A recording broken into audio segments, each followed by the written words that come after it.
Eh bien, est-ce que vous faites face à quelque chose dans votre vie en ce moment et vous vous dites « Je ne sais vraiment pas si je peux faire ça ou pas ».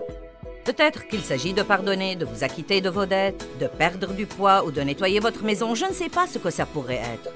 Eh bien, aujourd'hui, nous allons parler de faire face aux défis d'une manière qui vous donne la garantie de les surmonter.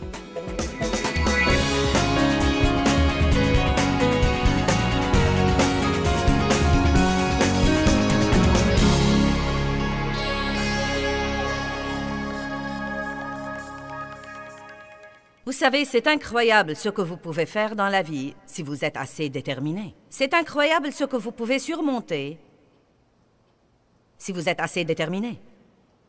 Vraiment, ce ne sont pas nos circonstances qui nous empêchent de réussir. Ce ne sont pas nos circonstances qui nous empêchent même d'être heureux, car vraiment, si vous êtes assez déterminé, vous pouvez être heureux quelle que soit votre situation.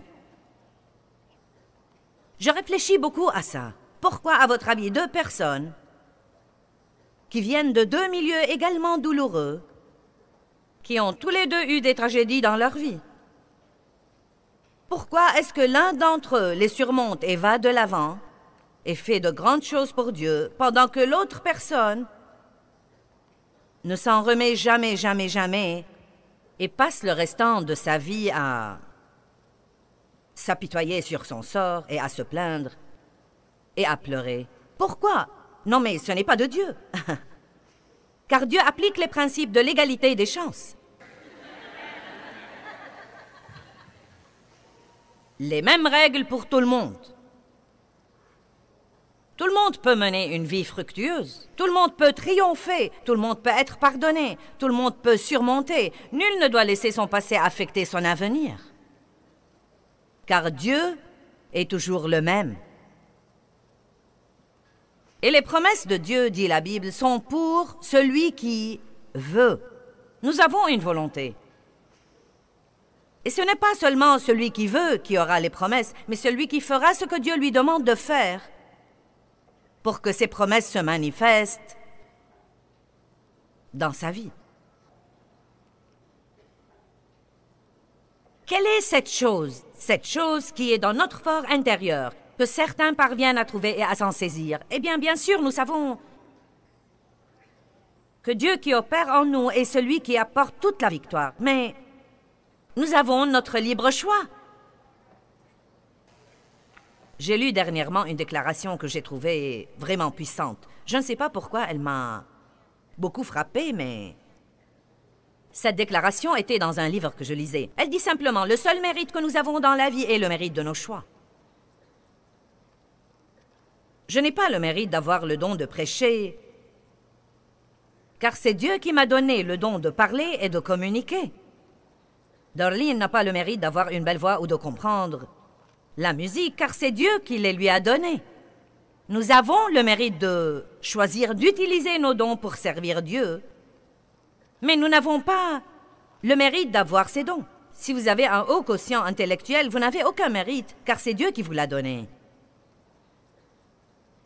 Mais ce sont les choix que nous prenons qui déterminent le genre de vie que nous allons mener. Cela entraîne une responsabilité que tout le monde assume. Personne ne devrait se plaindre.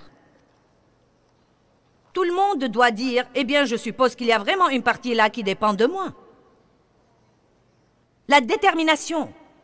Je me souviens quand j'étais enfant et que mon père abusait de moi de façon régulière, sexuellement, mentalement, verbalement. Je me souviens que je me couchais dans mon lit la nuit et je pensais, un jour, je vais faire quelque chose de grand. Et je crois que Dieu a mis ça en moi. Et je crois que Dieu met ça en tout le monde aussi. Cet esprit de conquérir, ce désir intérieur de triompher. À quel point êtes-vous déterminé? Peut-être que vous n'êtes pas vraiment assez déterminé. Si vous voulez vraiment perdre du poids, si vous êtes assez déterminé, si vous voulez vraiment faire de l'exercice et vous entraîner, si vous êtes assez déterminé. Je suis trop occupée. Non, mais je sais, j'ai allégué toutes ces excuses pendant des années et des années et des années. Et maintenant, je m'exerce 3 fois par semaine avec une exactitude d'horloge depuis 1 an, parce que je veux. Vous savez quoi? Si vous voulez faire quelque chose, si vous voulez vraiment faire quelque chose, si vous voulez vraiment faire quelque chose, si vous voulez vraiment pardonner à quelqu'un, travaillez là-dessus avec Dieu.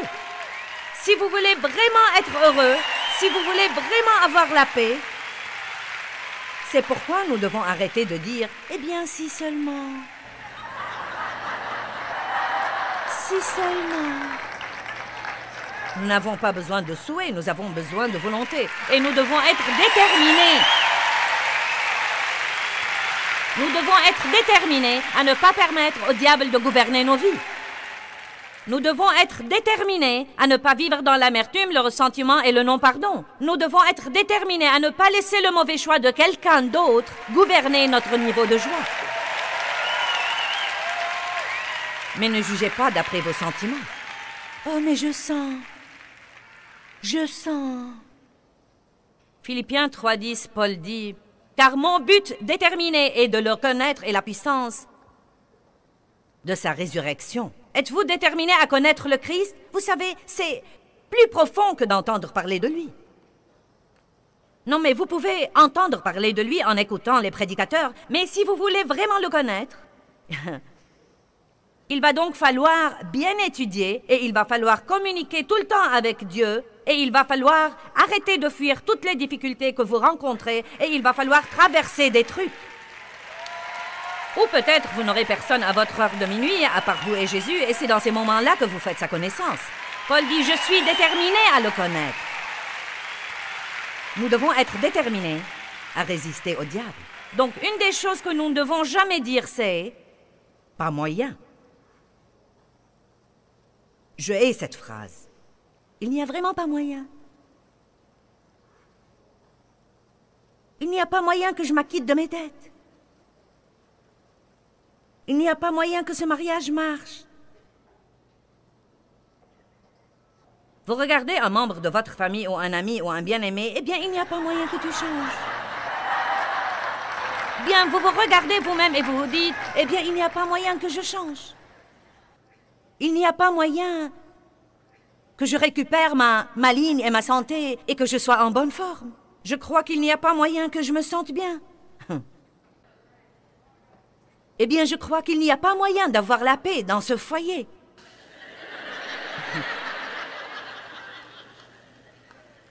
Il n'y a pas moyen. Ça ne changera pas. Je ne serai jamais heureuse. Eh bien, vous savez quoi? Ma Bible dit dans Jean 14:6, Jésus a dit... Je suis le chemin. Je suis le chemin. Je suis le chemin, dit Jésus. Non pas un chemin, mais le chemin. Donc nous ne devrions jamais dire « pas moyen ». Ésaïe 43:19, la Bible dit « Je mettrai un chemin dans le désert et des rivières dans le lieu désolé ». Comme impossibilité, ça se pose un peu là. Pensez à une rivière qui apparaît tout à coup dans le désert. Ou à une autoroute qui apparaît dans le désert. Donc, il choisit un scénario impossible et il dit « Je peux faire ça. Je peux toujours créer un moyen. » Dieu ne nous demande pas de créer un moyen, mais il nous demande de ne pas abandonner. Il nous demande d'être déterminés et de mettre notre confiance en lui, comme quoi, quelle que soit la situation, quoi que disent les gens et quoi que fasse le diable, nous verrons la miséricorde et la bonté de Dieu dans nos vies. Vous devez être déterminés. Je crois que nous devons avoir une colère sainte parfois. Vous savez, il y a une mauvaise colère, mais il y a aussi une colère juste. Il y a une colère juste et bonne dans nos vies, où nous disons, diable, j'en ai vraiment assez et je ne vais plus fléchir ni me soumettre. Je vais avoir ce que Jésus est mort pour me donner.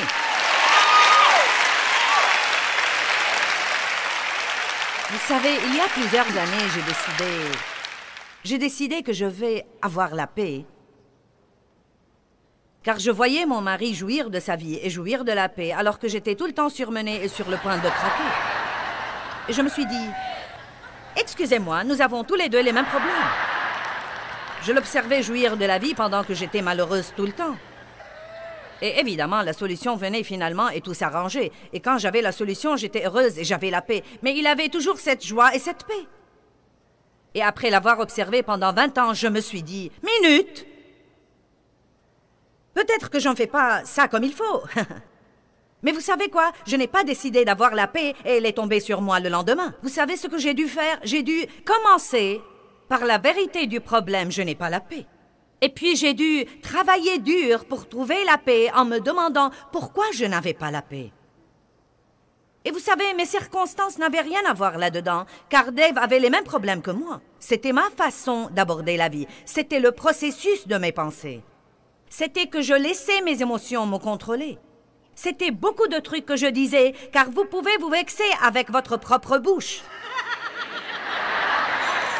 Non, mais je pouvais me persuader de piquer une crise en 5 minutes. Non, mais une crise à part entière, acharnée. Et je n'avais pas besoin de très longtemps pour le faire. Mais vous savez quoi? Vous pouvez également vous persuader de vous taire. Retiens-toi, Joyce. Eh bien, garde ta paix, garde ta paix, garde ta paix. Ne tourne plus autour de cette même stupide montagne. Tu sais, le diable t'a tendu un piège pour te voler ta paix. Retiens-toi, retiens-toi, retiens-toi. Respire. Ne dis rien avant de te calmer. Tais-toi, tais-toi, tais-toi, tais-toi. Ça m'a pris beaucoup d'années. Et à vrai dire, je suis passée par un ajustement plutôt bizarre. Car quand j'ai commencé à avoir la paix, je m'ennuyais. Je vous dis la vérité, je m'ennuyais. Parce que j'avais vécu dans le tourment pour si longtemps. Et j'avais eu quelque chose pour m'inquiéter pour si longtemps. Et quelque chose pour me vexer pour si longtemps. Que quand j'ai eu finalement la paix, je me suis dit... Maintenant, que vais-je faire de ma personne? Non, mais je suis censée rester là et jouir de la vie, je ne sais pas. La même chose m'est arrivée quand j'ai décidé de jouir de ma vie. Non, mais il m'a fallu probablement 7 ans pour apprendre à vraiment jouir de tous les jours de ma vie. Mes circonstances n'ont pas changé. J'ai changé. Arrêtez d'attendre que vos circonstances changent et décidez vous-même de changer. Y a-t-il quelqu'un dans l'édifice qui prendra la décision ce soir? Je dois changer. Je dois changer ma façon de penser. Je dois changer ma façon de parler. Je dois changer mon attitude parce que Dieu est équitable et juste et il me donne les mêmes chances qu'il donne à tous les autres. Qu'arriverait-il si nous disions « j'ai les mêmes chances qu'ont tous les autres » au lieu de « si seulement j'avais certaines chances ». Si seulement je pouvais chanter comme Darlene. Vous ne le pouvez pas. Donc ce que vous devez faire, c'est de trouver ce que vous pouvez faire et de le faire. Arrêtez de dire « pas moyen ». Soyez agressif et trouvez un moyen. Luc chapitre 5 à partir du verset 18. « Et voici des hommes portant sur un lit un homme qui était paralysé. Et ils cherchaient à l'introduire et à le mettre devant Jésus. » Maintenant, ils avaient un plan. D'accord? Notre ami là est paralysé. Nous devons le prendre à Jésus. Nous avons appris que Jésus guérit les gens. Donc nous allons le mettre sur ce lit et nous allons le porter à la réunion. Et nous allons passer la porte et descendre l'allée et le mettre là, devant Jésus, et il guérira. Eh bien, le problème, c'est que quand ils sont arrivés là, la foule était bien plus grande que prévu. Il y avait un nombre énorme de gens qui n'ont pas pu entrer. Il dit, mais ne trouvant pas par quel moyen... Voici le mot de nouveau. Verset 19. Mais ne trouvant pas par quel moyen ils pourraient l'introduire à cause de la foule, ils montèrent sur le toit et le descendirent par les tuiles avec son lit au milieu devant Jésus. Maintenant, vous savez quoi? Ça a demandé de la détermination. Non, mais combien de gens aujourd'hui monteraient sur le toit, ouvriraient le toit, mettraient les cordes sur le lit, se mettraient en place sur le toit, descendraient... Non, mais qu'allait faire Jésus? C'était comme... Désolé, vous n'avez pas le choix maintenant. Ils l'ont descendu devant les gens. Eh bien, vous savez, Jésus n'en a pas été offensé. Il aime ce genre de foi. Il aime ce genre d'esprit agressif qui dit « je ne vais pas abandonner, je ne vais pas renoncer jusqu'à ce que j'ai la victoire dans ma vie ».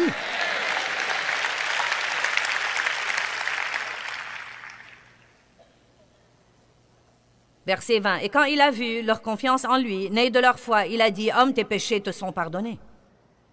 puis il a guéri l'homme. Leur foi a impressionné Jésus. Vous savez, la foi est toujours agressive. La foi est toujours agressive, que ce soit dans l'esprit ou dans les mesures que Dieu vous mène à prendre. Nous ne devons pas faire un tas de trucs charnels pour faire que quelque chose se produise et pour être présomptueux.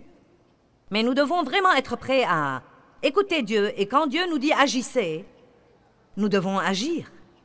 Et la foi, c'est de se lancer dans quelque chose que vous n'êtes pas à 100% sûr qu'il va marcher. Tout ce que vous avez, c'est un pressentiment dans votre cœur.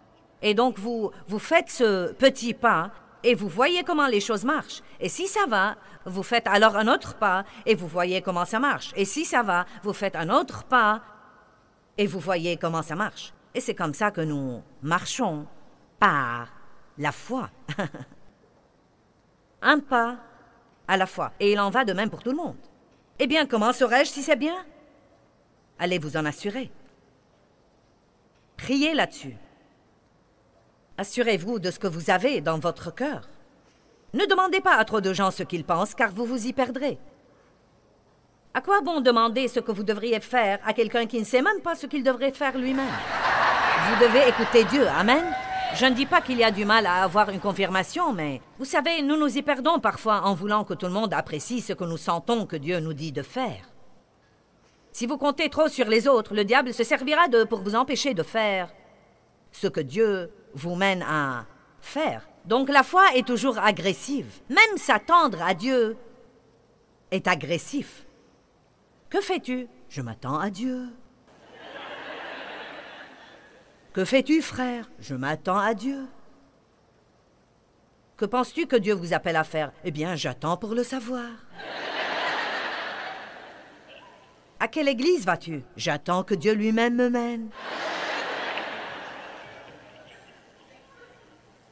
Ésaïe 40, 31. Ceux qui s'attendent à l'Éternel renouvelleront leur force. Ils s'élèveront avec des ailes comme des aigles. Écoutez ce que dit la Bible amplifiée. Mais ceux qui s'attendent au Seigneur, que veut dire s'attendre au Seigneur? Attendre, chercher et espérer en lui.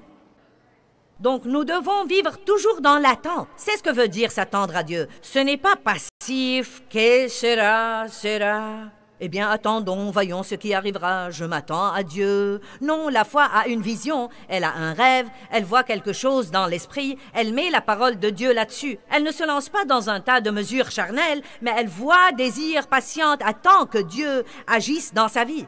La vraie foi se lève tous les jours et se dit quelque chose de bien va m'arriver aujourd'hui. Mon exaucement va venir aujourd'hui. Je vais avoir de bonnes nouvelles aujourd'hui. Je vais entendre Dieu aujourd'hui. Je vais grandir en Dieu aujourd'hui. Eh bien, si je le dis et ça n'arrive pas, levez-vous et dites-le de nouveau le lendemain. Levez-vous et dites-le de nouveau le lendemain. Et levez-vous et dites-le de nouveau le lendemain. Parce que vous êtes vraiment bien déterminés. Que Dieu est Dieu et que s'il dit que vous pouvez, vous pouvez. Amen. Surmonter cette façon de penser, eh bien, c'est vraiment trop dur. Non, mais j'ai vraiment horreur de ce genre d'attitude. C'est vraiment trop dur. C'est vraiment trop dur. Eh bien, nous ne sommes pas remplis du Saint-Esprit pour faire un tas de trucs faciles. Nous avons la puissance de l'univers qui demeure à l'intérieur de nos esprits. Vous êtes la maison de Dieu et Dieu vit en vous comme croyant. Et il ne vit pas en vous pour que vous ayez tout facilement. Vous pouvez faire tout ce que vous devez faire dans la vie. Vous devez assimiler ça au-dedans de vous. Et vous devez vous le dire des milliers et des milliers et des milliers de fois. Je peux faire tout ce que je dois faire et je ne renoncerai pas et je n'abandonnerai pas. Je suis déterminée à le connaître et la puissance de sa résurrection qui me ressuscite d'entre les morts, même quand je suis dans le corps. Marc chapitre 10, verset 46. Je vais vous dire quelque chose que le monde a besoin de voir. Et je crois ça de tout mon cœur. Je crois que le monde a besoin de voir le courage. Vous m'avez entendu? Je crois que l'un des plus grands témoignages que vous puissiez donner à vos enfants, c'est de vivre avec courage. Et je crois que si vous vivez devant vos enfants avec courage, ils attraperont ce courage de vous. Ma mère, dans son innocence, a vécu dans une telle peur de mon père. Et vous savez, quand vous voyez les autres vivre dans la peur, cette peur vous est transmise dans votre vie. Nous avons tous grandi dans la peur. Tout le monde avait peur de papa. Et j'ai horreur de ce stupide esprit de peur. Parce que tout ce qu'il fait, c'est de nous voler tout ce que Jésus est mort pour nous donner. Nous recevons de Dieu par la foi, mais nous recevons du diable par la peur. La peur est la version pervertie de la foi de l'ennemi. Quand nous avons peur, nous mettons notre foi dans ce que l'ennemi nous dit et nous montre, plus que dans ce que Dieu nous dit et nous montre. La peur est un esprit qui produit des sentiments, mais nous pouvons faire les choses même si nous devons les faire en ayant peur, si nous nous rendons compte que Dieu est avec nous tout le temps. Marc 10, 46. Ils arrivèrent à Jéricho, et lorsque Jésus en sortit avec ses disciples et une assez grande foule, Bartimée, un mendiant aveugle, ces circonstances n'étaient pas fameuses. Le fils de Timée était assis sur le bord du chemin, et ayant entendu dire que c'était Jésus de Nazareth, Bartimée se mit à crier. Il n'a pas chuchoté, il a crié. Il a vu son moment. Il était déterminé à ne pas rater son moment. « Jésus, fils de David, aie pitié de moi maintenant !» J'aime vraiment ça. Vous savez, David, dans les psaumes, a dit « Seigneur, envoie la prospérité maintenant. » Je n'ai pas besoin d'un exaucement demain, j'en ai besoin aujourd'hui.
Je dois t'entendre aujourd'hui. Peut-être que nous devons être un peu plus hardis et un peu plus courageux. Respectueusement hardis, mais plus hardis dans nos prières parce que la Bible dit que Dieu peut faire extrêmement abondamment au-delà de tout ce que nous osons espérer, demander ou penser. Le courage. Nous devons être des gens courageux. Nous devons être des gens déterminés. Et la même chose qui arrive d'habitude est arrivée à Bartimée. Quand vous essayez de faire des progrès, quelqu'un autour de vous vous dira que ça ne marchera pas. Bonjour. J'ai dit que quand vous essayez de faire des progrès, quand vous essayez de vous élever au niveau d'après, quand vous essayez de faire cette autre chose que vous croyez que Dieu a pour vous, quelqu'un vous dira, d'une manière ou d'une autre, il vous fera passer le message, ça ne marchera pas. Je n'oublierai jamais quand j'avais 32 ans et que Dieu m'a appelé à faire ce que je fais, et j'étais si excitée. Non, mais j'étais une jeune croyante qui a été remplie du Saint-Esprit, et j'étais remplie de passion et d'ardeur et d'enthousiasme, et je brûlais d'envie de prêcher la parole que je pouvais à peine patienter. Et je priais, et je croyais Dieu, et je faisais tout ce que je savais faire. Non, mais nous n'avions rien. Nous achetions les chaussures de nos enfants dans des vides-greniers. Et nous payions la dîme, et nous donnions, et nous semions, et nous croyions Dieu pour des exaucements et des miracles. Certains de mes amis, vous savez, des amis, comme les amis de Job, nous avions un feu de joie un soir, vous savez. Nous faisions griller des guimauves et nous le faisions dans une fête d'église. Et elle a dit, une fille a dit, Joyce, quelqu'un nous a dit que tu as dit, que tu crois que Dieu t'a dit que tu vas avoir un des plus grands ministères au monde dirigé par une femme. Tu as vraiment dit ça? Et j'ai dit, oui, je crois que Dieu m'a parlé. Et elle m'a dit, psst. Elle m'a dit, franchement, nous en avons parlé et nous ne croyons pas que ce soit possible avec ta personnalité. C'est ce qu'elle m'a dit, franchement. Plus tard, elle a fini par travailler pour moi, mais nous n'avons pas le temps de raconter cette histoire.